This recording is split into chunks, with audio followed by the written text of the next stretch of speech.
buenos días a todos los radioescuchas que están en sintonía de su estación favorita, la 3.1416, que te informa hasta donde estéis. Damos inicio a nuestro programa semanal, la MB Noticias. El día de hoy traemos un programa especial, ya que hablaremos un poco del libro El infinito en un junco, la invención de los libros en el mundo antiguo de Irene Vallejo. Esta mañana tenemos un invitado muy especial, mi querido y estimado compañero Ricardo Tapia, quien estará con nosotros a lo largo del programa. Muchas gracias, compañera. Esperemos que esta información sea de su agrado y que nos sigan sintonizando.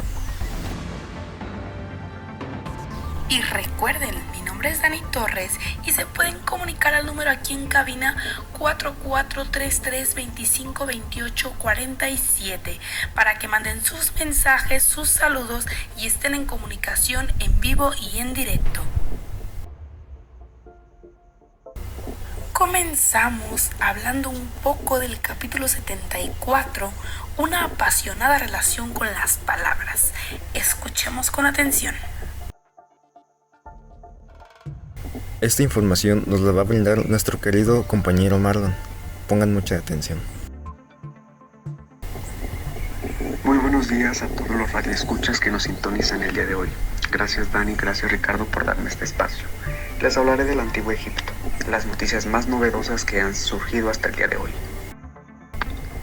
Se han descubierto grandes cantidades de papiro, materiales de escritura de aquel tiempo antiguo. Se conserva en climas muy secos mientras que la humedad los destruye. En algunas zonas egipcias se han podido recuperar escritos abandonados hace más de 2000 años. Estos textos permanecieron donde estaban sin deteriorarse ni desintegrarse, cubriéndose poco a poco a lo largo de los siglos con las capas protectoras de la arena ardiente del país, y se conservaron intactos. De ahí surge que miles y miles de papiros descubiertos por campesinos y excavados por varios arqueólogos hayan llegado a nuestras manos, a veces con tintas casi frescas como el día en que la mano antigua escribió en ellos. Gracias al descubrimiento de papiros se pudo conocer la preferencia de la gente sobre los autores poéticos de aquella época, como Homero, o que les gustaba más la Ilíada que la Odisea. También leían a Hesiodo, Platón, Menandro, Demóstenes y Tucídides, pero el segundo en el podio era Eurípides. En otras noticias, recordamos el día de hoy que en los años convulsos de la guerra del Peloponeso, los gobernantes del imperialista Atenas lanzaron una expedición surcando los mares hasta Sicilia para sitiar Siracusa. La campaña fue un fracaso devastador. Unos 7,000 atenienses cayeron prisioneros y fueron condenados a trabajos forzados de las canteras, en donde dejaron las manos y vida a golpe de martillo. En el tema de educación, se descubrió que la población aprendió a leer implementando un método educativo que consistía en una brusca inmersión desde pequeños. Los sumergían en las frases bellas y difíciles de Eurípides, que apenas podían entender, como por ejemplo: bálsamo precioso del sueño, alivio de los males, ven a mí, o no desperdicies lágrimas frescas en dolores pasados.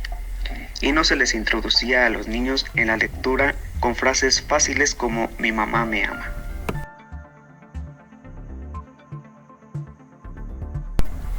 Brindándote día a día las mejores noticias, querido Radio Escucha, arqueólogos encuentran un rollo de papiro bajo la cabeza de una momia femenina, el cual contiene un canto hermoso de la Ilíada. Estudios e investigaciones entienden que aquella lectora entusiasta quiso asegurarse de tener libros en la otra vida y de poder recordar las saladas palabras de Homero, más allá del río del olvido que según sus creencias cruzaría para llegar al mundo de los muertos. De la misma manera, se encontró unas grandes inscripciones de piedra en la isla de Kos, las cuales, después de diversos estudios, relatan de que hubo la existencia de una gran biblioteca en la isla, cerca de la actual Turquía. En otras noticias, sale libre el acusado N por su extraordinaria interpretación y memorización del relato que su logógrafo preparó para su defensa. siendo esta muy convincente, coloquial y sencilla posible.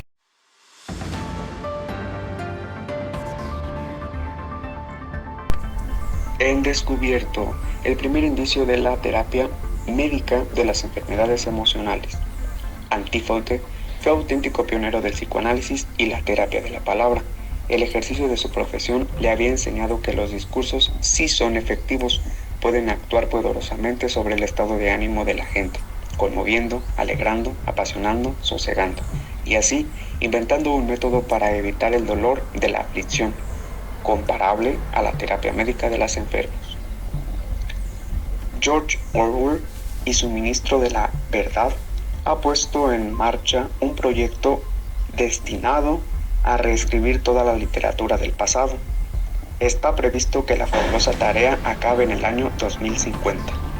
Médica de las enfermedades emocionales. Antífote fue auténtico pionero del psicoanálisis y la terapia de la palabra. El ejercicio de su profesión le había enseñado que los discursos sí son efectivos, pueden actuar poderosamente sobre el estado de ánimo de la gente, conmoviendo, alegrando, apasionando, sosegando, y así inventando un método para evitar el dolor de la aflicción, comparable a la terapia médica de los enfermos. George Orwell y su ministro de la Verdad ha puesto en marcha un proyecto destinado a reescribir toda la literatura del pasado. Está previsto que la fabulosa tarea acabe en el año 2050.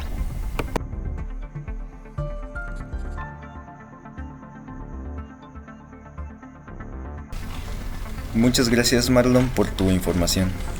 Es muy interesante, la verdad. Ahora vamos a pasar con nuestro compañero Luis Mario, que él también nos va a brindar información sobre este libro.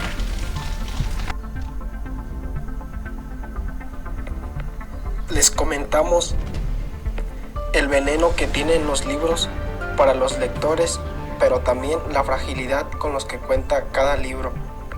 En este caso, un libro en la Biblioteca de Alejandría data los relatos sobre un libro que causa la muerte.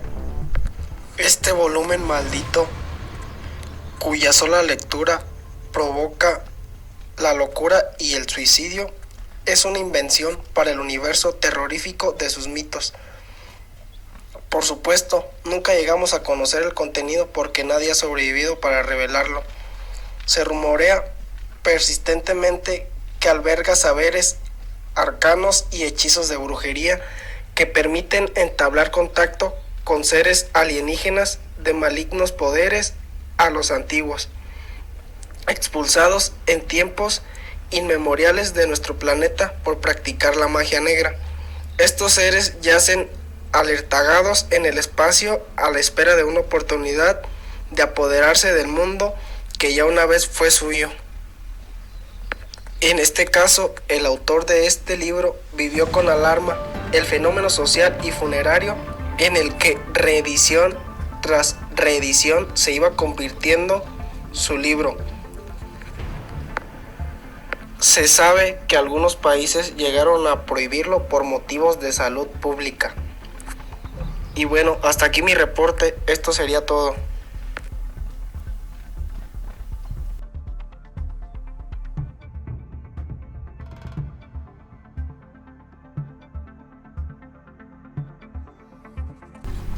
El dato curioso de esta semana es sobre el por qué le llamamos a nuestros aparatos informáticos ordenadores.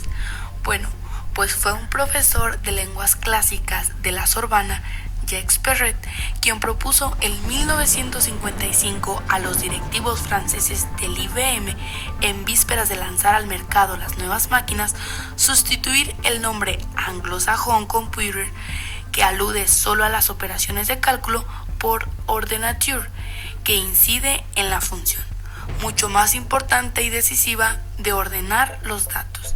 Es de ahí que en varias traducciones se pronuncia como ordenador.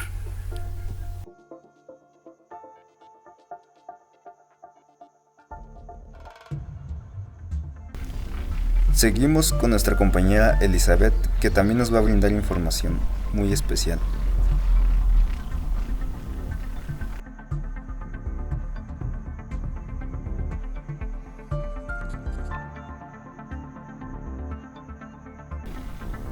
Capítulo 3. Las tres destrucciones de la Biblioteca de Alejandría. Cleopatra fue la última reina de Egipcio y la más joven con apenas 18 años de edad. Para que una mujer gobernase el país, tenía que casarse con su hermano. A los largos años no fue un matrimonio bien avenido, fue derrocada y expulsada del país. Quiso volver y recurrió al apoyo del César, lo que la hizo ir con él por la ambición al poder. Lo obtuvo, además de su protección. Se empezó una revuelta egipcia contra soldados romanos. Desde tierra y mar hubo una sed de destrucción, lanzando antorchas sobre barcos para atacar. El fuego no tardó en prender las cubiertas y éstas se hundieron. El fuego, empujado por el viento, dejó una gran devastación, incluyendo la gran biblioteca reducida a cenizas. Esta es la primera gran destrucción de la gran biblioteca. En el año 30 a.C., el país del Nilo fue anexionado al naciente Imperio Romano. Crecieron violentos ataques. Al no tener ninguna crónica de la batalla, lo relacionaron a una novela que relata el viaje de una mujer con el nombre de Anna Bloom, la cual llega a una ciudad siguiendo el rastro de su único hermano desaparecido sin ninguna explicación. Durante sus vagabundeos, recorre y desemboca en la absoluta biblioteca. Esta es un poco más que una ruina, sirve de refugio para náufragos. Al llegar a una ola de frío que los pone en peligro a falta de combustible, deciden quemar libros en la estufa de hierro. La Alejandría en el siglo IV era un lugar turbulento. Tras 12 años de obras y 120 millones de dólares, en octubre del año del 2002 se inauguró la nueva biblioteca de Alejandría.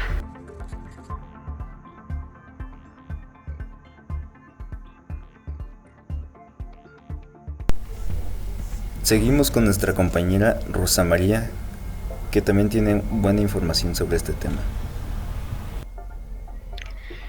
Las tres destrucciones de la Biblioteca de Alejandría pueden parecer confortablemente antiguas, pero por desgracia la inquilina contra los libros es una tradición firmemente arraigada en nuestra historia. Se denomina mariposas negras por las páginas de los libros que son quemadas una a una. Los residuos ardieron durante días, humeantes, flotando sobre la ciudad como una nevada oscura. Mariposas negras llamaron los habitantes de Sarajevo a esas cenizas de los libros destruidos y caían sobre los habitantes. En el sombrío futuro descrito en la novela de Bradbury y está determinante prohibido leer y todos los libros son denunciados y destruidos. Aunque la biblioteca de Alejandría ardió varias veces hasta completa aniquilación, no todo en ella fue un naufragio. Muchos ejemplares han sobrevivido hasta hoy, mantienen huellas textuales y símbolos que solían usar los filólogos alejandrinos en sus ediciones. Los libros de las bibliotecas cercanos, pero inaccesibles, trajeron algún alivio a los reclusos. Y los que es más esencial, puede que la cultura ser un bote salvavidas para alguien sometido al maltrato, el hombre y la muerte.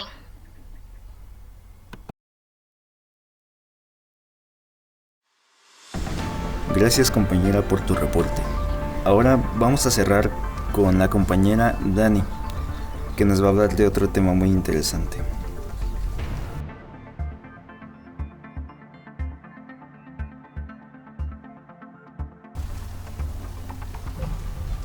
En el capítulo 87, así empezamos a ser tan extraños, viene una frase que dice: en realidad somos bastante extraños. Y como dice Amelia Valcárcel, fueron los griegos quienes empezaron a ser tan extraños como nosotros. Hablemos de que la gran biblioteca y su filial del Serapeo hicieron saltar los cerrojos que mantenían custodiadas todas las ideas y todos los hallazgos. Y hay más, Los encargados de la biblioteca desarrollaron sistemas eficaces para orientarse entre aquella información que empezaban a desbordar todos los diques de la memoria, inventar métodos como el sistema alfabético de ordenación y los catálogos y formar personal que cuidaría de los rollos, filólogos para sanear los errores en los libros, amanuenses para multiplicarlos, bibliotecarios pedantes y risueños para guiar a los no iniciados por el laberinto virtual de los textos escritos. Fue un paso tan importante como inventar la escritura. Lo que distinguió a la gran biblioteca en su tiempo, como hoy a Internet, fueron sus técnicas simplificadas y avanzadísimas para encontrar la hebra buscada en la caótica maraña de la sabiduría escrita.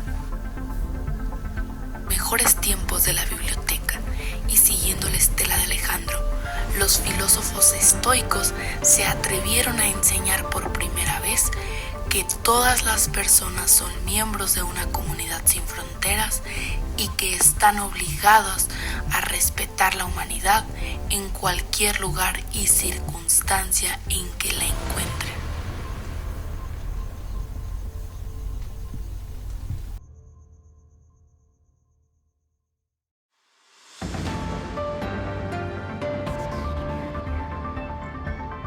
Bueno, pues hemos llegado al final de este programa. Esperemos les haya gustado y nos vemos en la próxima emisión.